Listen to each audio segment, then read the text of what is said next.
They called her the unwanted bride, the Japanese woman no man in the territory would claim. She'd been sent west on a photograph that wasn't even her face, and the bridegroom waiting at the trading post looked at her like a debt he'd been swindled into paying. But the woman the town wrote off as worthless carried a gift no hand in 3 territories could match. A way with horses her father had taught her before the vigilantes stretched his neck for stealing them. When a rancher, losing his spread to a killer stallion, saw her calm a horse that had put 2 men in the ground, he took her in for her skill, not for her hand. And he told the territory the one lie that could save her life. Before this story begins, stay until the very end to see how it unfolds. And if it moves you, hit that like button and comment with your city so I can see how far this tale travels across the world. The supply wagon rolled into Bitter Springs at the wrong end of a long drought, when the town had run low on patience and run out of welcome. Aiko stepped down onto packed dirt with a single trunk and a name she would not speak, and the driver didn't wait to see if anyone met her. The matchmaker's letter said a man named Harlan Doyle would be at the trading post with a ring and a roof, and Doyle was there. He took one look at her face above the collar of her dust coat, and the hope went out of him like a lamp blown thin. The photograph had been her cousin's, a smoother face sent ahead to seal a bargain nobody intended to keep in daylight. Doyle had paid good money for a bride he could put on his porch and be proud of, and what he got was a small, sharp-angled woman in a trail coat too heavy for the season. He didn't shout or throw the letter back at her. He just set the ring on the counter and walked out, and the door knocked shut behind him like a period at the end of a sentence. She did not chase him. She picked up the ring, wrapped it in the letter, and put both back in her trunk, because begging was a currency she had never been taught to spend. The trading post owner watched her do it and said nothing for a long moment, then said the only bed in town with her name on it was the one the road back came with. The boarding house said the same, with fewer words, and the matchmaker's contact in town had never heard of her. By sundown, the word was out that the Japanese bride had been left on the post floor like freight no one would sign for. The women of Bitter Springs did not come to the door either. They watched her from the parlor windows, the way you watch weather you're glad isn't yours, and they pulled the curtains when she looked up. A woman alone in a territory town was already half a problem, and a woman alone who was foreign and small and quiet was a problem nobody wanted to inherit. The men were worse in a quieter way, the way they looked at her hands and her trunk and did the math on what she cost and what she was worth, and came up short. Out behind the livery, a half-broke bay was hammering the stall wall hard enough to shake the loft dust down, and the stable hand stood well back with a rope he had no intention of using. Aiko set her trunk against the wall and walked over without asking anyone's leave, because a horse in trouble was the one door she'd never been able to walk past. She didn't reach for the rope. She read the animal first, the whites of its eye, the set of its ears, the way it threw its weight into the same board every time, and then she moved in at an angle so the horse could see her coming instead of feeling cornered. She pressed her palm flat against its neck and did not look away, and she waited there while the hammering slowed and stopped. The stable hand stared at her like she'd spoken a language he didn't know was a language. She asked him nothing for it and set the bay's water bucket where it could reach, then picked up her trunk and walked back into the street with her chin level and her hands quiet. That was the night the town decided what she was, a foreign woman with no husband and no horse of her own, sleeping in the livery loft with the cats and the hay dust. And that was the night, too, that somebody noticed how she'd done it, the way she'd read the bay before she'd touched it, and started to wonder where a woman like that learned hands like those. She never answered the wondering. She only sat down on her trunk, with the lacquered box from her grandmother pressed against her ribs, and waited for a town that had no use for her to find one. The box was the one thing she'd carried dry across the ocean and the plains, a small wooden case with a grain like dark water, and she held it the way a person holds the last proof of where they came from. Inside it lived needles so fine they caught no light, and herbs, and a name she would not say out loud. And all three of them were waiting with her for a morning that hadn't come yet. Silas Rutledge rode into Bitter Springs 3 days later with a list in his head and not enough money to fill it. 3 years of thin rain had run the grass down to stubble on the Rutledge place, and the banknote came due in the fall. And the reason he couldn't pay it was running wild out on the mesa with his mares behind it. The men in town called the animal the Ghost, a gray stallion that had come up out of the breaks 2 summers back and drawn off every breeding mare Silas owned. 2 hands had tried to bring him in, and the first got a hoof across the chest and spent a month breathing shallow, and the second got dragged 40 yards through cactus and quit the territory the same week.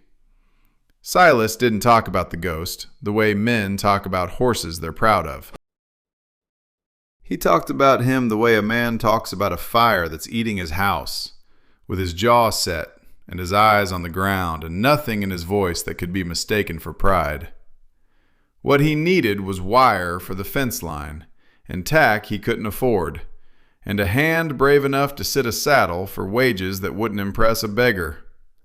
He counted his coins twice at the counter and haggled over a roll of barbed wire like the copper in it was coming out of his hide. He saw her before he heard about her.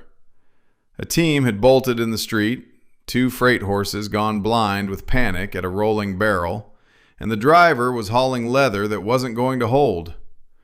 Iko stepped off the boardwalk without hurrying and put herself where the lead horse could see her, one hand up and open, and the other steady on nothing at all.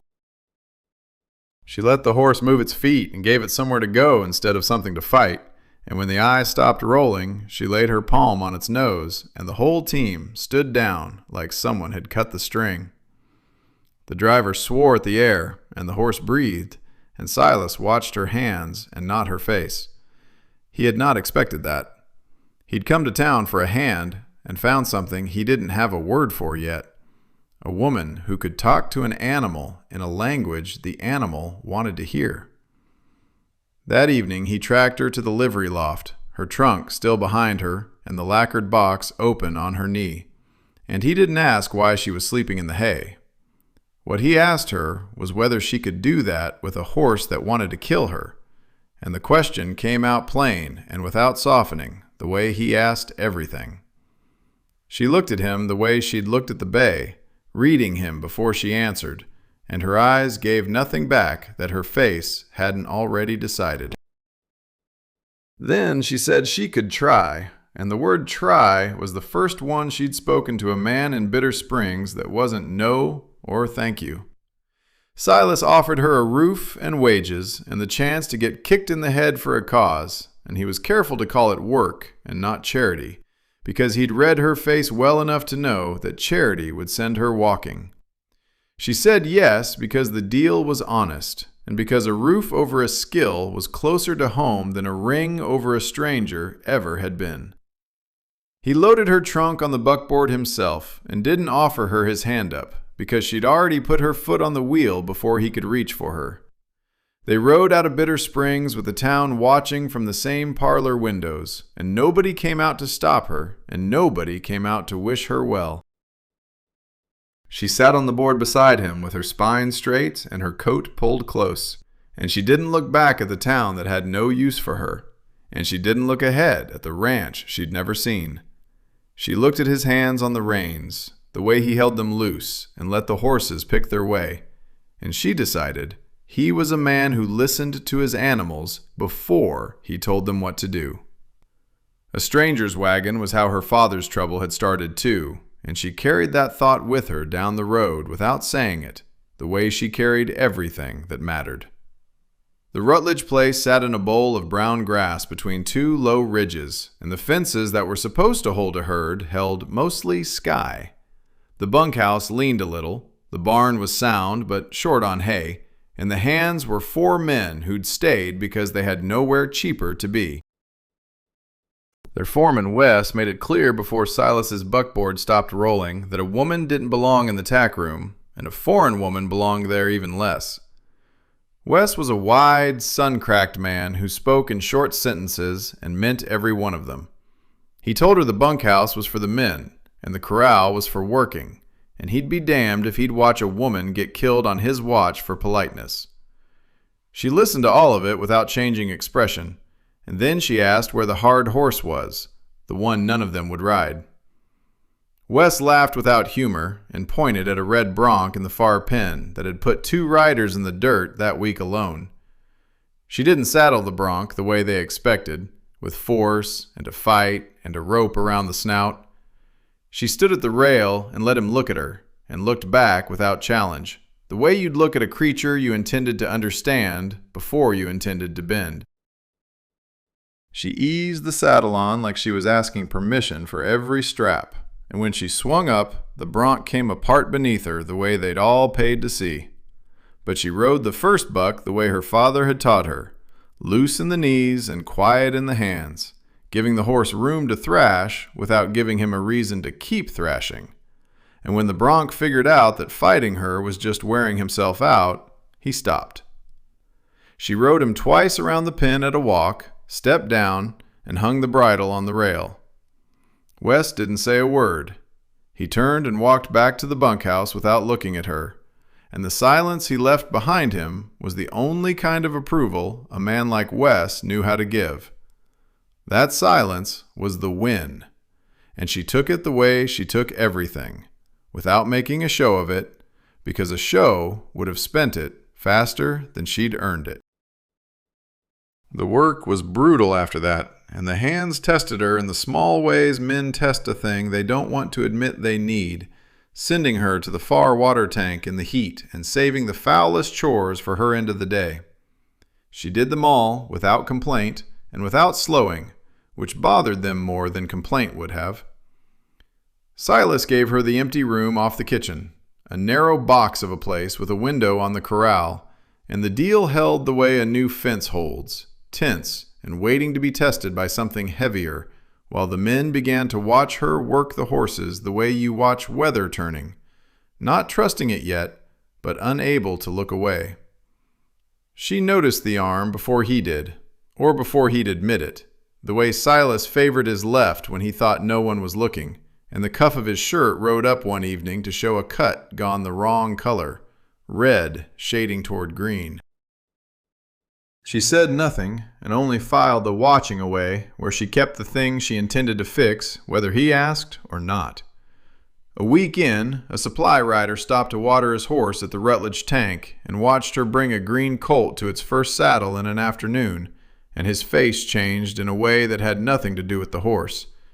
He asked her name, and when she gave only the first one, he grinned like a man who'd just found money on the road and said he'd seen hands like those before, on the other side of the territory, on a man who'd swung from a cottonwood for the way he'd come by them. He rode off with that grin still on him, and took her silence with him like something he could sell. She would not learn how much he'd sold it for until the Friday after next, and by then the price would be paid in horses and in trust not yet earned. The ghost came over the ridge at dusk 3 days later, and he came the way his name promised, silent and pale and already there.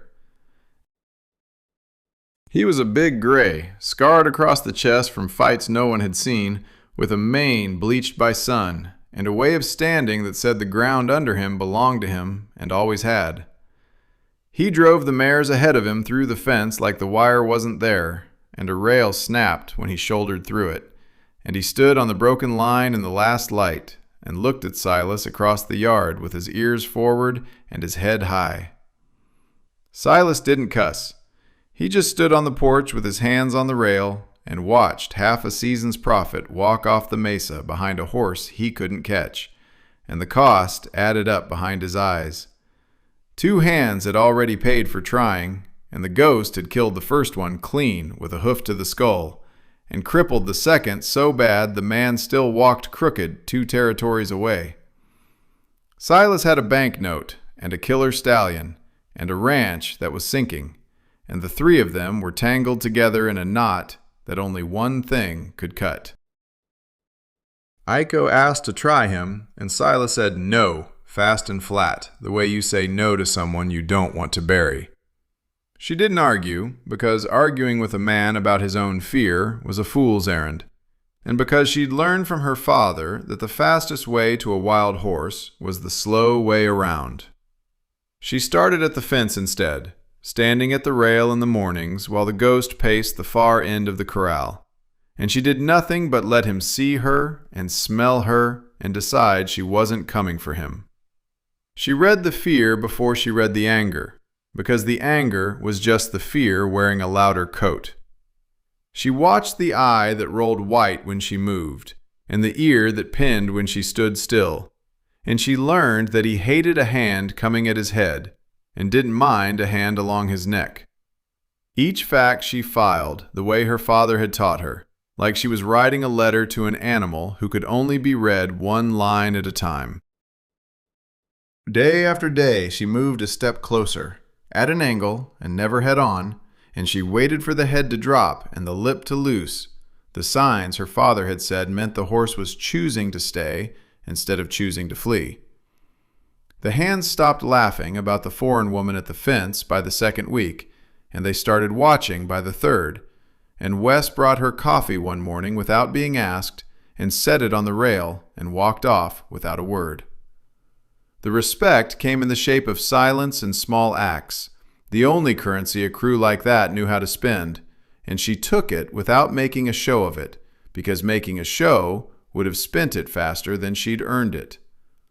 She named him in her own language one evening when no one was close enough to hear, a word her father had used for the gray horse he'd loved before the law had loved him less. She said it once, low, into the air between them, and the ghost turned an ear toward her voice and held still, and she took that stillness as the first honest answer he'd given anyone on that ranch. What she did not know yet was that the gray would be the only thing standing between her and the law before the month was out, or that his answer would be the one that kept her out of a jail cell. Silas's note was 60 days out, and he'd said it like a man reading his own obituary, flat and without flourish. If he couldn't bring the ghost and the mares to the fall sale, the bank would take the place, and the four hands would ride off to somewhere that could pay them, and the woman who slept in the room off the kitchen would be back on a wagon with her trunk and her name and nothing else. The whole ranch was riding on one wild horse and the one pair of hands that could read him, and both of those things lived on the far side of a fence she wasn't allowed to cross yet. The lacquered box came out of the trunk on a night when the rain finally came, a slow, cold rain that turned the yard to mud and kept the hands in the bunkhouse. Aiko set it on the kitchen table and opened it the way you open something older than yourself, careful and a little reverent, and the lid showed a grain like dark water. Inside lay needles so fine they caught no light at all, and packets of dried herbs, and a twist of moxa that smelled like burnt earth and memory. Tools her grandmother had used in Kyoto before Aiko had been born, before the ocean and the warrant and the territory had put 1,000 miles between the box and the hands it was made for. Silas came in from the porch holding his arm against his ribs the way a man holds a thing he's tired of admitting he has. She'd watched the cut go from red to the color of a storm cloud over a week, and she'd kept quiet because a man's pride is a wound of its own, and she didn't intend to tend both at once. That night, she pointed at the chair and said, "Sit," the way she said it to the horses, without a question in it, and Silas sat before he decided to, which told her more about his pain than his face had. She cleaned the cut, set 3 needles along his forearm, where her grandmother had shown her, and lit a cone of moxa above the worst of the red. Silas flinched at the first needle, and then didn't, the way an animal stops flinching when it figures out the hand isn't there to hurt. Wes stood in the doorway and watched the whole thing with his arms folded and his face doing the work his mouth wouldn't, and she let him watch, because watching was how men like Wes learned to trust a thing they couldn't name. By morning, the red had pulled back from his wrist like a tide going out, and Silas could close his hand without the skin splitting, and he stood at the kitchen window looking at his own arm like it belonged to someone he'd just met.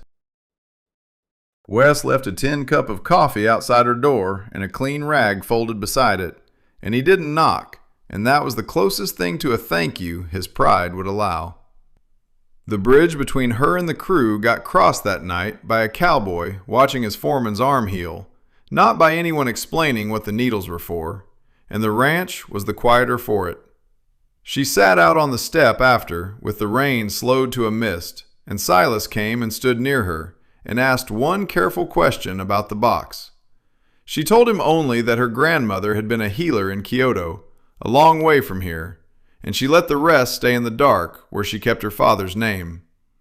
Silas heard the shape of what she wasn't saying, and he let it stand, because a man who'd ridden through enough silence knew when to leave a door closed. But the trust he'd built on the quiet was the kind that breaks loudest when the quiet turns out to be a lie, and the lie was already on the road toward them. The stranger rode in on a Friday with the dust of 3 territories on him, and a question he'd been paid to ask. He didn't go to the trading post or the saloon. He rode straight to the Rutledge Corral, where Aiko was working a young mare, and he sat his horse at the rail and watched her until she stopped. Then he said her father's name out loud, the name she hadn't spoken since the cottonwood, and it landed in the yard like a stone dropped into still water. The name was Taro, a horse thief who'd worked the breaks from the Dakota line down to the Salt Flats, a man who could gentle any horse alive, and who'd used that gift to take horses that weren't his. He'd taught his daughter everything he knew before the vigilantes decided the territory had had enough, and they'd stretched him from a cottonwood when Aiko was 14, and left him there for the crows and the lesson. The daughter had gone quiet and stayed quiet and crossed an ocean and half a continent trying to leave that name in the dirt under that tree. The stranger was a deputy working an old warrant, the kind that doesn't die just because the man it names does. Taro had stolen a string of horses that were never recovered, and the warrant still had ink on it, and the territory still wanted to know where the stock had gone. He'd followed the hands, he said, the way Aiko set them on a horse, because there was only one man in 3 territories who'd taught a girl to do that, and that man's girl had gone west on a wagon 6 months back. Silas came out of the barn and heard the back half of it, and stood very still the way he stood when the math was bad. The deputy laid it out plain, that the matchmaker who'd sent her west was Taro's old partner, the man who'd fenced the stolen string, and the bridegroom, Harlan Doyle, had been a front, a name on a letter to move the thief's daughter out of reach of the law.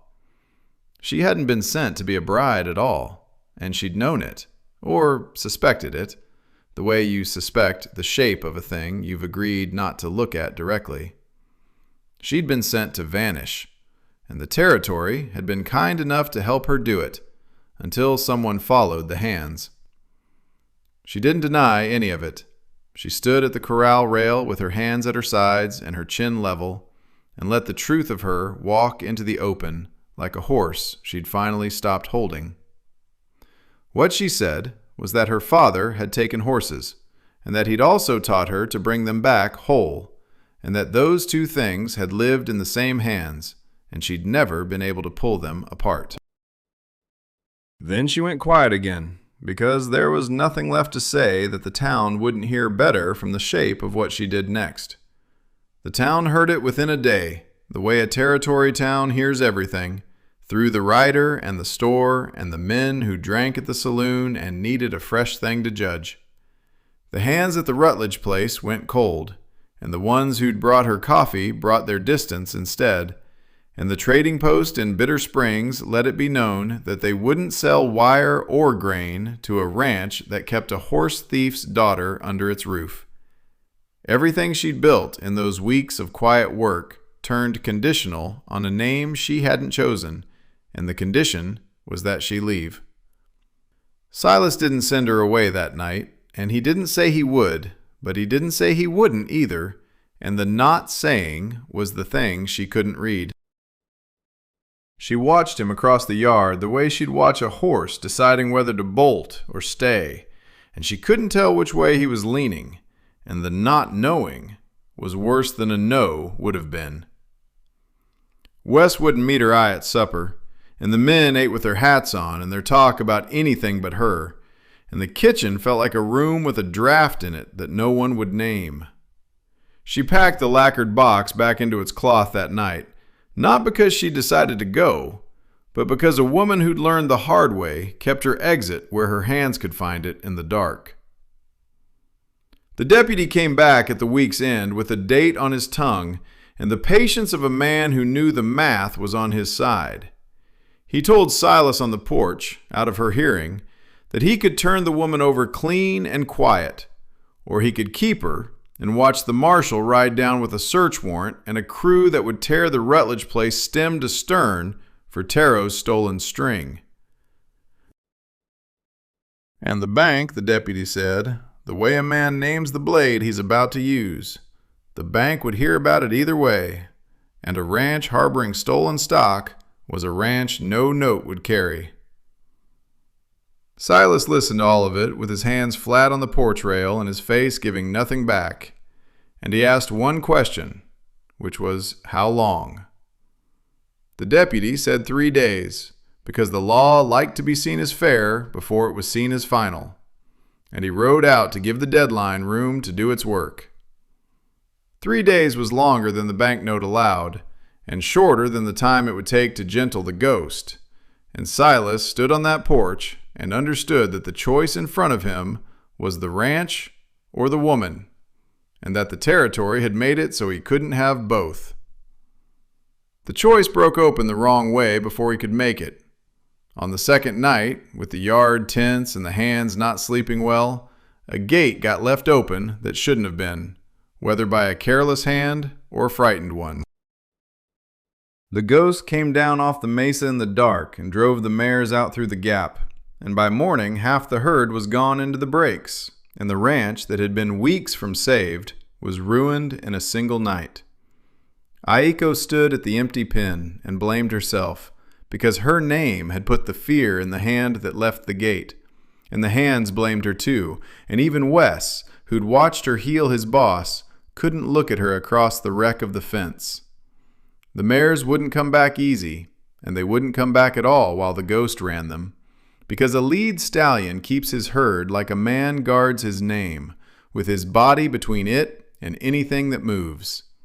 Even the horses Silas still had in the barn were worth less now, because a ranch without its breeding stock was a ranch selling the chairs to keep the house.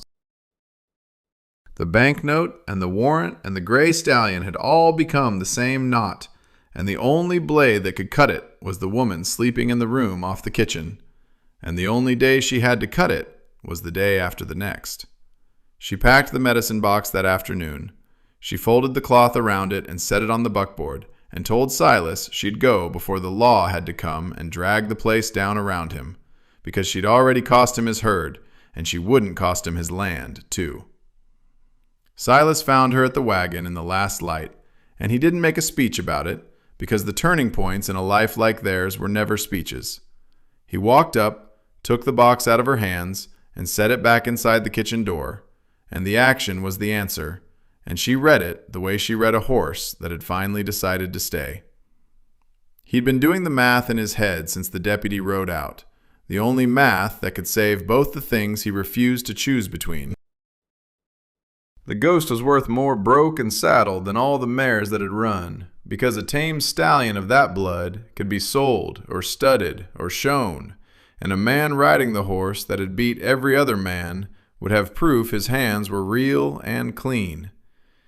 If Aiko could bring the ghost in, gentled and ridden, in front of the deputy and the bank and the town, the ranch would have its value back, and the woman would have her name back, and the warrant would lose its teeth against a horse that everybody wanted and nobody could take.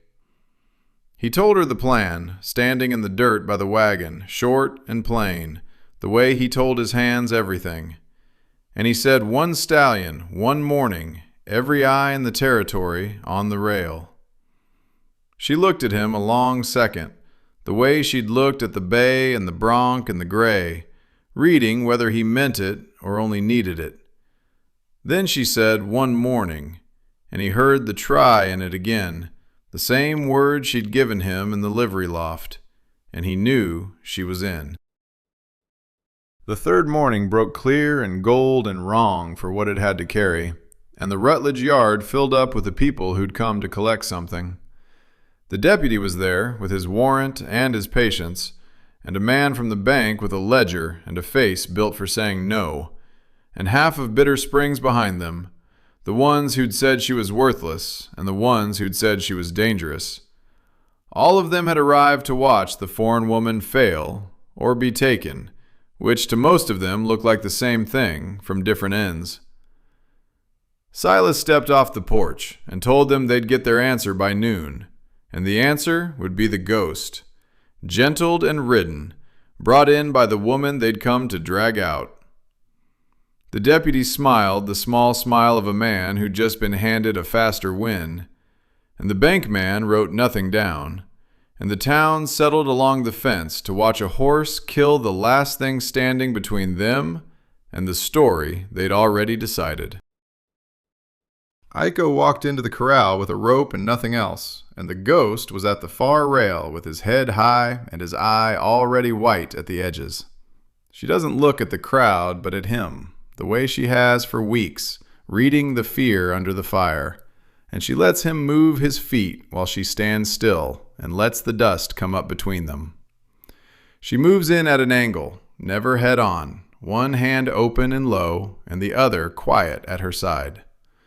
The gray rolls his eye and pins an ear and swings his hindquarters, and she gives him the room to swing instead of fighting the swing, because the way to a horse like this is to let him think the choice is his until it really is. She presses forward a step with her body and releases when he holds, pressure that asks instead of forces, and she waits for the head to drop and the lip to loose. The signs her father taught her meant the animal was choosing to stay. The first touch lands on his shoulder and not his head, and the crowd goes quiet the way a room goes quiet when something true walks in. She runs her hand along his neck and he trembles under it, but he doesn't strike. And she stands there with her palm flat on his heat and lets him decide whether the hand is a friend or a trap. The gray decides, and the deciding takes the whole yard's breath with it, and the halter goes on like it was always going to. She backs off and lets him wear it, and then she's at his side with a rope in her hand and her foot going to the stirrup. She swings up, and for 1 second the ghost is every wild thing that ever refused to saddle, and the dust goes gold in the morning light, and the silence is so complete you can hear the creak of the leather. He bucks, and she rides it loose and low the way her father showed her, and he bucks again, and she rides that too, giving him the fight without giving him a reason. On the third buck, he figures out that the weight on his back isn't there to break him, and he stops, and he stands, and she sits him in the open corral with the sun on both of them, and the town on the rail, unable to speak. She doesn't stop there. She touches her heels to him and rides him out through the gate and past the fence line and up toward the brakes, and the crowd parts for her the way the dust parts for the horse. Riding the ghost up onto the mesa, she brings the mares down behind him, because a lead stallion who's chosen a rider will bring his herd to that rider. And by noon, the Rutledge pins are full again, and the gray is standing quiet at the rail with her hand on his neck, and the whole territory watching his breath come even. The deputy moves toward her then, because a show is a show, and the law is the law. And he puts his hand on her arm, and says the warrant goes where she goes. Silas steps between her and the deputy before the hand closes, and he says the one line, low and without heat, the way you say a thing that's going to cost you everything. That's my wife. In this time, the lie and the truth were so close together that not even the man saying it could have told you which one his mouth had chosen. And the distinction was the whole point, and the yard held its breath around it. The deputy stood with his hand empty where her arm had been, and the warrant in his other hand, and he read it through for the first time in a while instead of just carrying it. The paper listed Taro's stolen horses, and Taro was dead and gone, and the name on the warrant wasn't hers. There was no law in the territory to hang a woman for her father's name or her father's hands, and the deputy knew it, and had probably known it before he rode out. What the territory had instead was a horse worth more than every unrecovered animal on that paper, standing quiet at the rail with a saddle on and a woman's hand on his neck, and the math on that was plainer than any warrant. The bankman did his own math in the margin of his ledger, and the math said that a ranch with a broke stallion of that blood and a full pen of mares was a better risk than a foreclosed piece of dust with no horses on it. He closed the ledger and told Silas the note would carry, and the way he said it made it clear that the carrying was business and not kindness, because mercy was scarce and value was the only thing the frontier trusted. The deputy folded the warrant and put it away, dormant and not dead, and rode out with the understanding that the law had run out of claim on the woman and into the long patience of a thing that might wake again. The town didn't love her by sundown, and she didn't need them to.